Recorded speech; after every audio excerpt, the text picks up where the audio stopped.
करते करते बहुत समय बीत गया और उसके बाद में ऐसे ऐसे उसमें लोग हुए जिसको राम को जाना जाता है। लोग हमें इस बात इसलिए कहना पड़ता है कि हम अपने घर से नहीं, ये महापुरुषों को वेद और शास्त्र में बात मिलती है।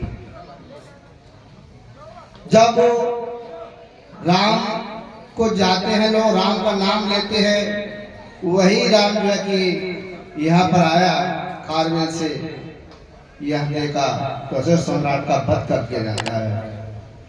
ऐसे ऐसे जो वेद का वध कर दिया था, जिसको पुष्यमित्र नाम जाना जाता है।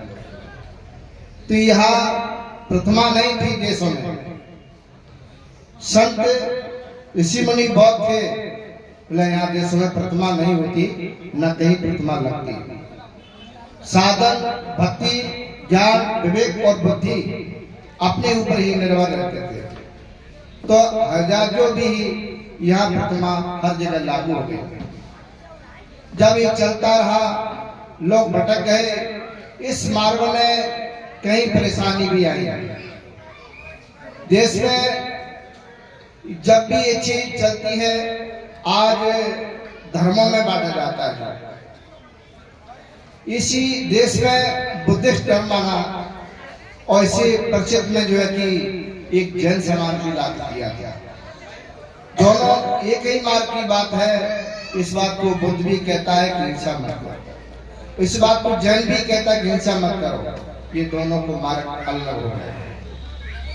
जब ये मार्ग दोनों अलग चले, धीरे धीरे इसके बाद ये प्रथा बढ़ने लगी। अब उसके बाद में हिंदू धर्म बनाया, मुस्लिम धर्म बनाया, सिख धर्म बनाया, और जो भी ईसा मसीह बनाए, पारसी धर्म बनाया। इस देशों में मत पंथों में लोगों को जोड़ दिया जाता है। आज जो भी है, संतों भी मत पंथों में झगड़ गए हैं। आज जो भी मत सिद्धांतों में लोग इतने झगड़े हैं कि आज जो भी चलते के शाही स्नान कौन करेंगे? नागा करेंगे, वैष्णव करेंगे, त्यागी करेंगे, अखाड़ बंद करेंगे। ये लोग ऐसे ऐसे हुआ चलता है। हाल उसमें कुछ नहीं है, ना गंगा में है, ना कहीं है। ऐसे लोग जो कि रूढ़ बात में ये फंसे हैं। तो इसी रूढ़ बात में सदियों से ये रूढ़ बात में ये फंस गया है। आज भी स्वतंत्र नहीं हो पा रहा है। जैसे शेर होता है, जब शेर चलता है वो बनी का राजा होता है। वही शेर लालच के बस में उसको लालच डाला जाता है। कई मांस के टुकड़े इसके डाल दिए जाते पिंजरे में, वही लालच के बस में वो पिंजरे में शेर आ जाता है। उसके लिए 3 वस्तु खत्म कर दिया। इसको खाना नहीं देंगे, पानी नहीं देंगे, इसकी ऊर्जा जो घूमने की समय होता वो भी इसकी ताकत कम हो जाता है। इसलिए उसको जो भी ये चीज उसके अंदर लोग जगड़ गया, उसमें बंधन में फंस गया है। तो ये सदियों से ये प्राणी जीवन से भटकता रहा है। आज 1358 की बात आती है कबीर साहिब की। 1358 में कबीर हुए। कबीर ने बहुत प्रचार प्रसार किया। कबीर का जो ज्ञान वैज्ञानिक है, इसके लिए अमेरिका पीएचडी इसके लिए करा रहा है। कई लोग है इसके लिए। ऐसे अद्भुत शक्तियां कहां से पैदा हुई, इसको इतना कहां से ज्ञान हुआ, इसके लिए लोग लगे हैं। जब ये कबीर साहब ने बहुत प्रचार प्रसार किया, जब कबीर साहब ने प्रचार प्रसार किया, कबीर साहब की वाणी मर्द होती। क्यों? उस समय सर्वानंद था, तो उसकी माँ ने कभी सर्वानंद कहती, इसको सर्वाधिक नहीं कहते। उस समय कबीर साहब से मिलन बातचीत हुई, तो कबीर साहब ने उसको हरा दिया। कबीर साहब ने उसको हरा दिया।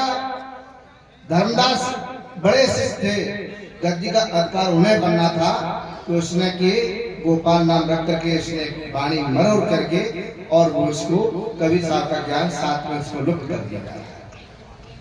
जब लुप्त हो रहा है, आज जो गद्दी के आचार्य रहे हैं, ये सदियों से रहे हैं।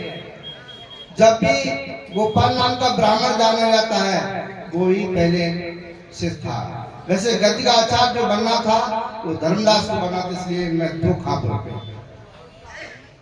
जो भी धर्मदास एक वंश गति से अपना मार्ग चल लेते और हम वंश वाले दावा खेड़े से जाने जाते हैं, तो वंश वाले अलग हमने मार्ग चल लिया। इनमें भी 4 शाखा हो गई है, वंश वाले हैं, चौका आरती वाले हैं, एक पार्क सिद्धांत भी है इसमें।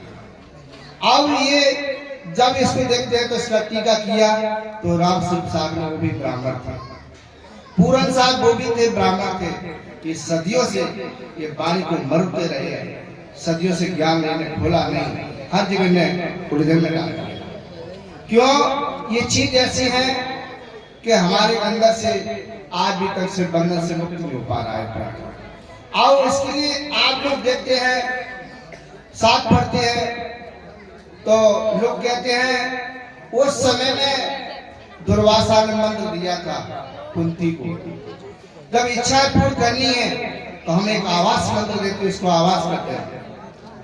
ये ऋग्वेद में भी लिखा है, इसको कहा है ऋग्वेद में कि ओम नमः देवास्ते दिव्यम दृष्टजनम देवास देवा सूर्यम देवम प्राणम व्यक्त देवा देवस देवा नमः यज्ञम में वासना यज्ञम जेक्तम देवा सूर्याय नमः। सूर्य की याद करके यहाँ पर बुलाया जाता है कुंती। जब कुंती आवाज करती है सूर्य को बुला रहा है तो सूर्य यहाँ से विज्ञान के तौर पर देखा जाता है तो सूर्य यहाँ से कितनी दूर है? 14 करोड़ 90,000 किलोमीटर यहाँ से सूर्य दूरी है। कितना? 14 करोड़ 90,000 किलोमीटर यहाँ सूर्य दूरी है। वो कैसे मानिए कि सूर्य यह आ सकता है? ऐसा कभी नहीं है, ये तो भ्रम की बात होती है। और उसके बाद में और भी देखते हैं, जब महाभारत में द्रौपदी चीरहरण होता है और उसके लिए द्रौपदी विलाप करती है, कृष्ण को याद करती है तो चीर बढ़ा रहे हैं। ये तो महाभारत में देखा है। जब चीरहरण हो रहा है तो द्रौपदी विलाप कर उसको चीर बढ़ा रहे हैं। तो आज की देश की नारी लिट रही है, पिट रही है, विलाप कर रही है, वो आज कृष्ण बचाने वाला क्यों नहीं आ रहा? वो कहाँ गया, किधर गया? आपकी बचाने का चीज जो है सब, आपको चीर बचाने वाला सब एक ही सच मान हुआ तो बाबा साहब अम्बेडकर। ये बाबा साहब अम्बेडकर ना होते ये कानून नहीं बनती। इस कानून में जो भी अंगली उठाता है उसको जेल ही जाना पड़ेगा। ये कानून होता था क्यों? सदियों से जब कृष्ण थे, राम थे, देवी देवताओं की बात करते, उन्होंने ऐसा संविधान क्यों नहीं बनाया?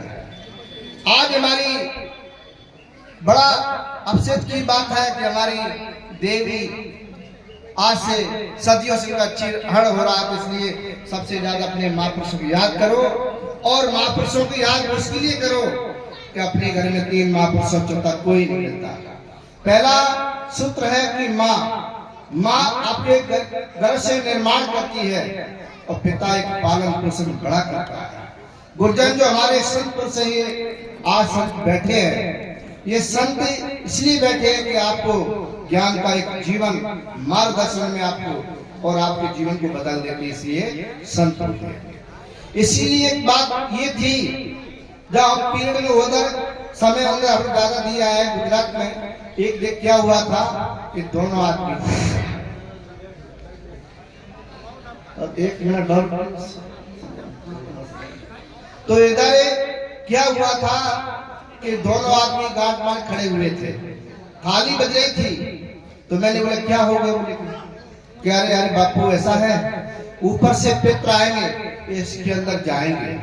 तो मैंने कहा भाई एक बता, एक म्यान में 2 तलवार बन सकती है? तो बोले तो एक म्यान में 2 तलवार तो नहीं बनती है। तो बोले इसलिए इसमें एक प्राणी रह रहा है तो वो कहाँ बैठेगा, किधर खाएगा, कहाँ रहेगा, कहाँ स्नान करेगा? बोलने यार बापू आप समझते नहीं है, हम इनको बेवकूफ नहीं बनाएंगे, इसको डराएंगे नहीं, भय नहीं दिखाएंगे तो हमारा पेट कैसे भरेगा? तो आपकी ये डर और भय ऐसी आपके अंदर भर दिया, वो अपना IPS मंत्री, संतरी, कलेक्टर, बड़े बड़े आपके पैसे से वो बड़े बड़े अधिकारी बन गए। समझो आपकी बात को, उनको तुम दान कर रहे हो, पैसा दे रहे हैं, कांवर चढ़ा रहे हैं। कहाँ लिखा है कांवर चढ़ाने के लिए? सर्वन्य बजुर्ग के ये बोला साथ में के कांवर मिलती भी नहीं। इसके पीछे पड़े महादेव ऊपर पैसे चढ़ा रहे, क्यों चढ़ा?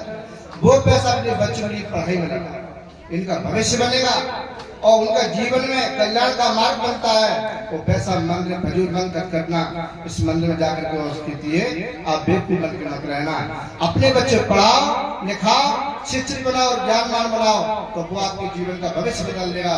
और पाखंडवाद में लगे रहो, पूजा पाठ में रहो, तो कभी जीवन भविष्य नहीं हो सकता और ना कभी कल्याण भी हो सकता। इसलिए हम अपनी बात को ज्ञान देते हैं कि आपके लिए बहुत बहुत धन्यवाद है। और इस बात में आप उर्जन मत बढ़े, अपने कबीर से बात पर चलिए और महापुरुष की बात को मान के चलिए, तो आपका जीवन का कल्याण होगा। और नहीं बाकी तो रोज तीर्थ में जाओ। अभी प्रयागराज में कितने लोग मर रहे हैं, हर तीर्थ में मर रहे हैं, झगड़ रहे हैं, रट रहे हैं, क्या कुछ भी। इसलिए मैं ज्यादा न कहते हुए भी आपके लिए बहुत बहुत साधुवाद है, आपके लिए बहुत बहुत धन्यवाद है कि आपने मेरी बात को सुना, समझा, विचार किया। इसके ऊपर ही मनन करिए और कहीं कुछ भी नहीं है। मैं ये सब चीज को जान चुका हूँ कि ना तो ईश्वर है ना ब्रह्म है।